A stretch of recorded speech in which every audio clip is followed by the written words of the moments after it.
ઘઉંના પાકને બરબાદ કરતા કરનાલ બંટ રોગ વિશેની આ એક ઝડપી અને સંક્ષિપ્ત માહિતી છે. જુઓ, જો તમે ઘઉં વાવતા હો ને, તો આ રોગ તમારી આખી મહેનત પર પાણી ફેરવી શકે છે.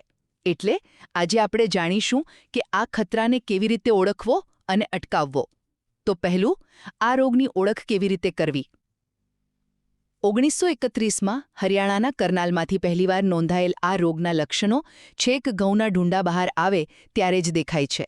સૌથી મોટી નિશાની એ છે કે ઘઉંના દાણા સડીને કાળા પડી જાય છે અને હા, તેમાંથી સડેલી માછલી જેવી અત્યંત ખરાબ ગંધ આવે છે, જે ટ્રાયમેથાઇલ એમાઇન નામના રસાયણને કારણે હોય છે. બીજું, આ રોગ ફેલાય છે કઈ રીતે? આ રોગ સીધો એક છોડથી બીજા છોડમાં ફેલાતો નથી, પણ તેના જીવાણુઓ જમીનમાં અને બિયારણમાં 5 વર્ષ સુધી છુપાયેલા રહી શકે છે.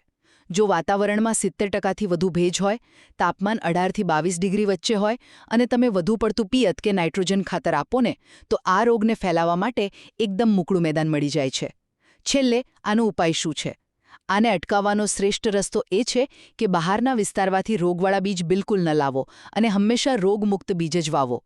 વાવણી પહેલાં બીજને વિટાવેક્સ પાવડર દવાની માવજત આપવી, વચ્ચે કઠોળનો પાક લેવો અને જો શક્ય હોય તો HD29 કે HD30 જેવી રોગ સામે લડી શકે તેવી જાતો વાવવી ખૂબ ફાયદાકારક છે.